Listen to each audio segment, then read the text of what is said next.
Salut à tous les amis, on se retrouve sur le plateau de Bureau Oval, l'émission rugby de la First Team. C'est toujours un plaisir de vous retrouver et aujourd'hui on fait une émission historique, une émission mag en plein été. Pourquoi ? Parce qu'on va vous remémorer ce qui s'est passé pendant la Coupe 2015, la Coupe du Monde 2015. Quand je dis on, c'est qui on ? Eh bien vous allez le découvrir sur un petit plan large qui est fait aux oignons par mon Pierrot. Voilà, le voilà avec à ma gauche Yam qui porte un très beau polo.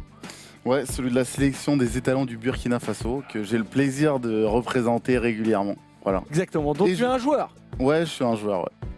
Exactement. Je suis venu également avec mes notes. C'est qui sont très importants. Un bon bloc-notes Voilà. qui met bien évidemment la pression dire, sur ton adversaire en termes de sur le débat. quart de finale, Est-ce que d'ailleurs. tu peux avoir un bloc-notes comme ça, toi ? Bah moi C'est la nouvelle école, c'est la nouvelle école. Avec une pomme, voilà. Exactement. Ça va mon Alex, la forme ? Ça va nickel, prêt à démonter de l'équipe de France parce que cette Coupe du Monde 2015, je l'ai encore à travers la gorge. C'est vrai, bah, tu sais quoi, on va tout de suite découvrir avec le premier tableau qu'on a, tout de suite découvrir que l'équipe de France a été éliminée, pour rappel, en quart de finale. On parlera après du score parce que ça fait un peu trop mal de le découvrir comme ça. Élimination en quart de finale contre la Nouvelle-Zélande avec une Coupe du Monde qui a été remportée par la Nouvelle-Zélande en finale contre l'Australie et troisième, l'Afrique du Sud. On commence par les mauvaises nouvelles. Pourquoi ? Parce qu'on commence avec l'équipe de Il y en a des France. bonnes. Ouais, en tout cas, il y en a que des mauvaises. Il y en a que des mauvaises pour nous. On commence avec l'équipe de France et cette défaite, voilà, en quart de finale, 62-13, record en termes d'écart pour l'équipe de France en Coupe du Monde. 49 points d'écart, Plus 62 lourde défaite à de 13. l'histoire en Coupe du Monde pour la Plus lourde défaite de l'histoire de la Coupe du Monde pour la France, Alex. Ouais, bah voilà, 49 points d'écart, hein, 62-13. Qu'est-ce que tu veux que je te dise ? En 2011, on a 1 point de retard. 4 ans après, on a 49 points de retard. Voilà, en 4 ans, on est passé de challenger à la meilleure équipe du monde à équipe de deuxième division à tout casser. Et encore, je trouve que c'est incroyable qu'on soit passé. Enfin, je trouve qu'on méritait même pas d'aller en quart de finale. En 4 ans, on est devenu une équipe lambda, sans âme, sans énergie, sans aucune compréhension et lucidité sur ce qu'est devenu le rugby après l'année 2011, porté par un sélectionneur qu'on préfère animateur sur une radio. Qui était donc Philippe Saint-André. Qu'est-ce que tu en gardes ? Premier souvenir que tu en gardes, qu'est-ce que tu racontes quand tu en parles, Yam ? Je parle d'école de cirque, parce que c'était une parodie. Hein. L'image, elle est cinglante. T'es pire que Quand moi. on voit un numéro 10, même si c'est Dan Carter, mais t'as un Raffu à un deuxième ligne, il y a un écart à peu près de 35 kilos. Voilà, ça fait pleurer. Franchement, moi, ça me fait mal au cœur. Regardez ça, Pascal Papé, donc il doit faire à peu près 2 mètres 120 kilos, se faire affûter comme un enfant par un numéro 10. Bah, il est là d'ailleurs, Pascal Papé arrive pour te dire la vérité. Mais je dirais la même chose, c'est un scandale. C'est vrai qu'il y avait très clairement voilà, Erwan qui est évidemment présent. Plus fit que Pascal Papé. Ah oui, c'est vrai, parce que Pascal Papé, exactement. Donc voilà, une classe d'écart, très clairement. Qu'est-ce qui s'est passé pendant ce match-là, Alex, pour qu'on explose à ce point-là ? Ce qui s'est passé, mais enfin, je sais même pas comment. Tu prends un œuf, tu le lances contre un mur, ça explose. Voilà. C'est ça l'équipe de France. Non mais attends, franchement, cette équipe de France, elle est scandaleuse. Elle est scandaleuse. On voit la une qui a eu le lendemain de la défaite et l'équipe notamment parlait de désastre. Et il y a d'autres unes qui parlaient d'humiliation ou de choses comme ça. Mais oui, on peut clairement le dire. Désastre. Mais c'est un désastre. Et je veux dire, comment on en est arrivé là ? Bah alors c'est très simple. Alors là, comment on est arrivé là ? On est parti sur un cycle de 4 ans après 2011, donc avec Philippe Saint-André sélectionneur. On s'est dit tiens, on va reprendre ceux qui restent sur une défaite en finale en 2011. Donc des mecs comme Thierry Dussautoir, des joueurs importants, Pascal Papé, voilà, pourquoi pas. Soit, c'est vrai que c'était des joueurs importants. Et là, on fait rentrer une génération à la fois moitié novice, mais pas jeune. Je pense à du Rory Cocotte, Rémi Thalès, que j'aime beaucoup. Mais quand même, Alexandre Dumoulin. Qui était titulaire. On a la composition de l'équipe de France en finale. C'est vrai que on a parlé la semaine dernière par exemple des finales de l'équipe de France, si vous voyez des compositions avec des grands joueurs. C'est vrai que là, quand on regarde la composition, on se dit que les joueurs qui ont des talents, il n'y a rien à dire, ne sont peut-être pas des grands joueurs de niveau international. Ouais, non, il y en a 1, 2, 3. Lesquels pour toi ? Je vais avoir des problèmes. Sautoir, grand joueur. Picamol, grand joueur. Maestri, pour moi, c'est un grand joueur. Guirado, Slimani, des joueurs de tempérament, grand joueur, ça a discuté. Morgan Parra est un grand joueur. Voilà. Fofana peut-être, mais le reste, franchement, sincèrement. Tout petite voix, mon Alex, quand il a besoin de parler de ces gens-là, parce qu'on sent qu'il est encore marqué par cette équipe qui manquait peut-être un peu d'épaisseur. Mais surtout d'âme. C'est zéro personnalité. Le projet de jeu, c'était quoi? C'était Des watt bike ouais, ah oui, en montagne. ah ouais. Alors, est-ce que tu peux nous expliquer ça? Moi, je m'en souviens pas. Bah, t'en as jamais vu, toi. Mais en fait, Je vais te dire ça après l'explication d'Iam. Tu sais quoi? Je suis mal placé. Ouais. non, mais Philippe Saint-André nous a vanté un jeu axé sur le défi physique à la sud-africaine. Donc pour ça, il fallait prendre des kilos. Donc on a fait une préparation physique axée sur la prise de masse et donc à faire du watt bike. Donc c'est ces fameux vélos qui te permettent de monter en puissance, voilà, de faire de la masse musculaire. Mais sauf que le rugby, c'est pas que ça. Résultat, à la 30e, on était rincés, quoi. Exactement, de 1, et puis il n'y avait aucun jeu, c'était que du défi physique, sauf que quand tu te mesures à une équipe qui te répond dans le défi physique, après il n'y a plus rien à proposer. Et c'est clairement ce qui s'est passé. On n'a rien proposé d'autre que ça. Et c'est très pauvre. Il y avait moins de combinaisons qu'une équipe de minimes au fin fond de la France. Et Mais pourtant après, quand on regarde le score, en tout début de match, on tient bon un moment, et puis un moment, Yam, on explose quand même. Mais on est Alors, très rapidement, quand même, très grave. Moi, j'ai une réponse. Parce qu'ils nous respectaient, les All Blacks, au début du match, je pense. Ils nous respectaient. Ils se sont dit, on va quand même se méfier, l'équipe de France. Puis quand Retallick qui marquait à la 11e, Milner Scudder à la 23e, ils se sont dit, ça répond quand même pas des masses en face. Alors derrière, Saveri il s'est dit, tiens, du coup, je vais humilier. 29e, 38e. Bon, Picamol marque un essai, le seul du match, à la 36e, mais bon. Voilà. Le match, il était déjà plié à la mi-temps. Moi, je me souviens, je crois que c'était Christian Jean-Pierre qui commentait le match sur TF. Hein, oui, exactement. Déjà, voilà. Oui, tu peux le dire, on n'est pas en concurrence avec TF1, t'inquiète pas. Je pense à mes actions, c'est pour ça. Non, franchement, déjà, le match était d'un ennui. Et même à la mi-temps, même lui qui connaît pas grand-chose au rugby, nous l'avait plutôt déjà dit. Ouais, bon, les mecs, ça sent un peu le roussi, ça va être compliqué. Donc déjà, tu as compris là. 29-13 à la pause, 62-13 à la fin. C'est vrai que c'était un peu compliqué. 33-0. Hein. 33-0. Mais c'était un bon entraînement dirigé parce qu'en demi-finale, ils ont pris les Sudaf. Et franchement, on les a bien mis dans le truc. Ils ont pu travailler toutes leurs combinaisons. Franchement, c'est les cool. piliers ont pu faire des chistera. Non, c'était assez agréable à voir. Non, mais c'est une humiliation. Enfin voilà, je veux dire, quand on aime le rugby et quand on aime l'équipe de France, on est touché. Moi, j'étais touché. Franchement, je vais pas vous mentir. En 2015, j'ai vu ce match dans un bar. La deuxième période était un peu plus floue. Parce qu'il s'est passé des trucs. Mais on veut pas franchement, tu fais tes soirées dans les bars aussi. Non, mais à la fin de ce match, je me dis, franchement, on peut pas tomber pire. Bon, l'histoire montrera qu'on a fait pire. Fidji, Japon, on a fait une belle année 2018 aussi. Mais bon, on en parlera plus tard. Je pense que c'était le début de la déchéance de l'équipe de France. Mais genre version express, quoi. Tu vois, on a vite pigé que on n'était plus du tout invité. Et cette image. Ouais, faut l'enlever. Hein, c'est vrai que. Non, mais tu te rends compte quand même que Dan Carter là, enfin, je suis désolé, il fait un match monstrueux en finale, mais il est quand même à la fin, plutôt vers la fin de sa carrière. Il est ultra fit, hein, on le voit quand même, mais enfin, c'est vrai qu'on va parler après de Dan Carter, notamment pendant la finale, mais on a une déclaration de Thierry Dusautoir qui était en finale avec l'équipe de France en 2011, qui est le capitaine de cette équipe, et qui est l'immense capitaine, et qui se retrouve dans cette espèce de bérésina. Il dit, après une telle défaite, avec ce sentiment d'impuissance, il n'y a pas grand-chose à ajouter. On n'a pas eu d'espace pour exister dans ce match. Chaque fois qu'il a eu des prémices de rébellion, on s'est fait contrer. Il y a 2 ou 3 classes d'écart entre les deux équipes. Yam, ça fait mal qu'un homme comme ça fasse soit le capitaine de cette équipe. C'est pas du tout représentatif de du personnage. C'est notre fer de lance, notre guerrier, notre supplément d'âme.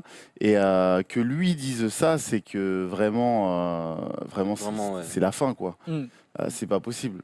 Et donc ça, il a tout dit en fait. Il y a 2, 3, 4, 5, 6, 7, 8, 9, 10 classes d'écart entre ces deux équipes à ce moment-là, ça c'est sûr. Et très rapidement, moi, j'ai le souvenir d'avoir dit qu'en 2011, on avait le meilleur championnat du monde, le top 14, parce qu'on avait beaucoup de joueurs présents à la Coupe du Monde 2011 qui jouaient en France. En 2015, le top 14, il il est devenu faible, quoi. Et l'équipe de France a plongé. Il y a Le top corrélation. 14 a plongé. Il n'y a pas de secret. Il n'y a pas de secret. Le rugby de 2011, c'était la France. Le rugby de 2015, c'est l'hémisphère sud. C'est le Super Rugby. C'est 37-38 minutes de temps de jeu effectif quand en France, on en joue 30.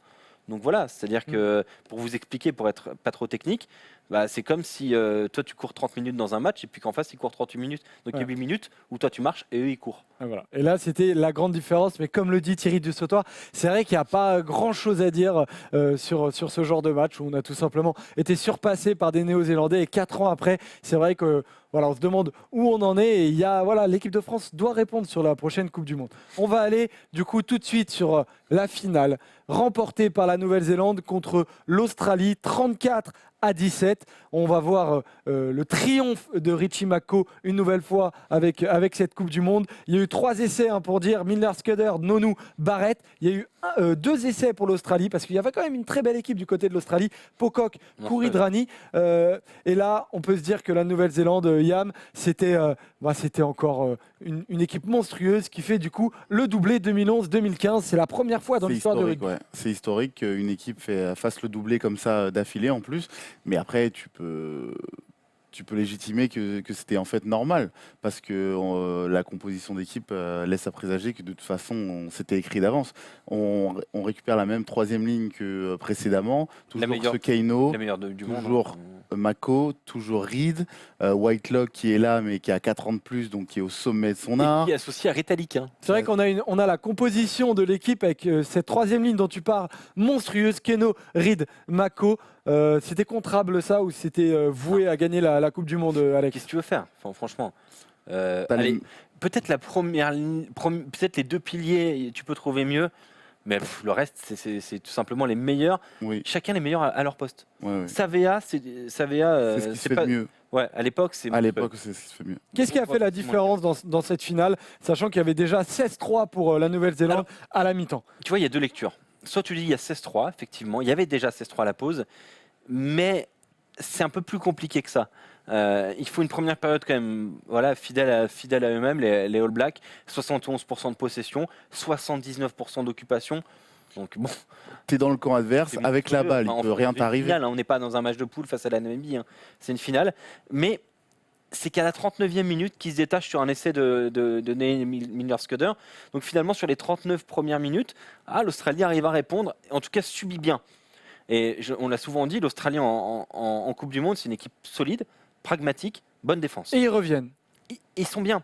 Effectivement, ils sont bien dans la partie, ils tiennent le coup, nos amis australiens.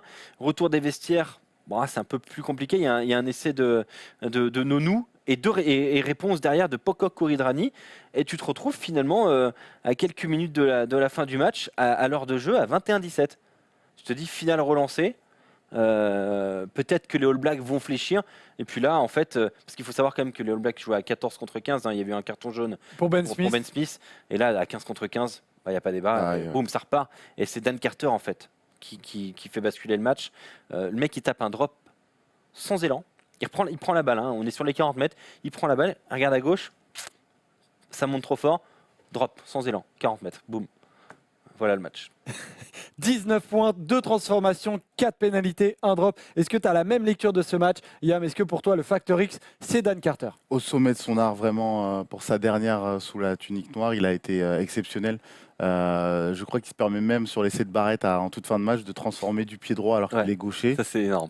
Donc voilà, quelqu'un qui est facile, quoi. Et Dan Carter, c'est le recordman de points en sélection. On l'a vu avec le Racing Métro, c'est quelqu'un qui a été toujours très très fort, toujours au-dessus de tout le monde et rarement en difficulté. Et là, sur ce match, clairement, la finale, il a pesé de toute son empreinte en tout cas. Et quelle classe. Franchement, c'est un joueur de classe mondiale et c'était magnifique à voir. Et quelque chose quand même à rappeler, et maintenant on a un petit peu du mal à s'en rendre compte, mais en 2015, on a quand même des interrogations sur cette équipe des All Blacks, assez étonnamment, malgré la qualité qu'il y a sur le terrain. On se dit, est-ce que cette équipe elle est capable de gagner hors de ses terres? Parce qu'en fait, finalement, c'était jamais arrivé. 87, ils sont champions à domicile, 2011 aussi. Et souvent en Europe, ils ont un petit peu plus de mal. Les All Blacks, ils chutent parfois de façon étonnante, de façon un peu bizarre face à la France 99, 2007. On Ça a fait plaisir que tu le rappelles. ouais, 99 c'est bien, et 2007 aussi, même si bon, c'est un peu plus litigieux. Mais Je vois pas de quoi tu parles. ouais, moi non plus. Et non, en fait, elle montre qu'elle est vraiment de très loin la meilleure équipe du monde. Elle conserve son titre, elle gagne hors de ses terres, troisième couronne, pour troisième fois que ce trophée Webb Ellis est brandi face à une équipe d'Australie qui fait sa quatrième finale. Et il a manqué quoi d'ailleurs à l'Australie? Parce qu'il y a ces deux sorties sur blessure. Après avoir revu la finale, Yam, j'ai quand même l'impression que les sorties en début de match de Simmons et de Guito ont énormément pesé dans les Douglas, 39 non premières minutes. Ken Douglas, non? Douglas, oui, le Ouais, deuxième Ken ligne, Douglas, pardon, c'est l'autre Simmons. Douglas sort, Guito sort, et pendant 39 minutes, ils sont étouffés en fait, les Australiens. Alors il y a un momentum ensuite qui Surtout change, Guito, hein. mais ça a pesé, j'ai l'impression, sur ce match-là quand même. Bah oui, Guito, déjà il était en Europe hein, et la règle stipulait qu'un joueur européen n'évoluant pas dans le Super Rugby, le championnat de l'hémisphère sud, ne pouvait pas être appelé. Ils ont changé la règle Pour lui. pour ce mec-là quand même. Ouais. Ils ont mis une règle, si un joueur australien joue en Europe mais qu'il a plus de Mais il y a Drew 60 Mitchell aussi, sélections, qui à ce moment-là est à Toulon aussi. Il y a qui a un appelé. certain nombre de mais, joueurs. mais je te promets qu'ils ont mis cette règle d'abord pour lui. Et parce que Matt Guito, c'est pareil, c'est comme Carter, c'est un joueur de classe mondiale, très très fort. C'était vraiment le maître à jouer de cette équipe. Et quand ton maître à jouer sort, sur blessure, c'est compliqué. Donc ça a été voilà, le début de la fin pour eux. Et Douglas aussi, c'était le facteur combat de cette équipe, un redoutable guerrier, un deuxième ligne vraiment de Ouais. devoir dans l'ombre, qui chacaillait dans tous les règles, etc. Et quand il est sorti, bah, le jeu des Néo-Zélandais s'est déjà fluidifié. Avant, il était un peu ralenti, tu vois, par cet homme-là, parce que par son abattage qu'il avait dans les regroupements, sur les sorties de camp, etc. Et là, du coup, bah, il n'y avait plus ça. Donc, du coup, c'était beaucoup plus fluide pour les Néo-Zélandais. Et on sait qu'ils excellent dans ce jeu de vitesse, qui est fait d'intervalles, de prise d'initiative, etc. Et donc, forcément, là, il y a eu beaucoup trop d'atouts contre les Australiens pour pouvoir se mettre en position de gagner le Et match. il y a eu aussi, pour terminer sur cette finale, la troisième ligne. Moi, après avoir revu le match, j'ai l'impression quand même que la troisième ligne, qui était une grande force de l'Australie, je le rappelle, Fardy, Pocock, Hooper, on a une photo d'Hooper. Fardy fait encore des saisons extraordinaires. Oh, All-Leinster, Encore aujourd'hui, ouais. qui est au Leinster, mais elle n'avait pas été aussi performante Elle passe un peu à côté. qu'elle pouvait l'être. Ouais, elle passe à Elle côté. passe un peu à côté et c'est difficile quand même de lui en vouloir face à Keno, Mako et Reed. N'empêche que je pense que ce sont les deux meilleures troisième lignes qui s'affrontent. Et d'ailleurs, ce sont les deux meilleures équipes qui s'affrontent en 2015. Stephen Moore, Kepu, Fardy, tu l'as dit, Hopper, Pocock, Genia, Foley, Mitchell, Guito, Kuridrani, Ashley Cooper, Folao.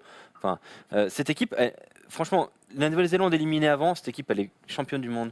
Mais je pense les yeux fermés, cette équipe d'Australie. Mais il y avait la Nouvelle-Zélande. Mais il y avait la Mais il y a Nouvelle-Zélande. toujours, mais ça c'est l'histoire du sport. Hein. C'était Et une du équipe rugby. taillée pour être championne du monde, cette équipe d'Australie. Bah, elle est tombée sur peut-être l'équipe la plus écrasante de l'histoire. Avec un nombre de sélections incroyable, parce que là, on n'a aucun joueur, tu vois. Dans différentes émissions, on a parlé du nombre de sélections de l'équipe de France. Par joueur, c'était à peu près 20-22, je crois. Pour 2019, on arrive avec 22, ouais. Voilà. Là, tu prends la troisième ligne, Keino, Reed, Mako, ça doit être 300. 80-90 de moyenne, je On est pense. presque après 300. Donc, t'imagines, c'est Même incroyable. 300, je pense. Hooper, à l'époque, il est de ma génération, c'est un 91. Il avait donc 24 ans à l'époque. Voilà, face à Keino, son vis-à-vis, c'est compliqué. Tu as le papa et le fiston, tu vois. Je compte pas, mais je pense qu'il y a au moins 900 sélections côté All Black. Voilà, donc Mm. déjà ça c'est incroyable. Les mecs ils sont jamais en danger. Ils ont déjà une ou deux coupes du monde pour certains de jouer, des matchs importants tous les ans, que ce soit en Super Rugby ou en Four Nations. Donc voilà, ils sont là, ils sont sûrs de leur force, au sommet de leur art.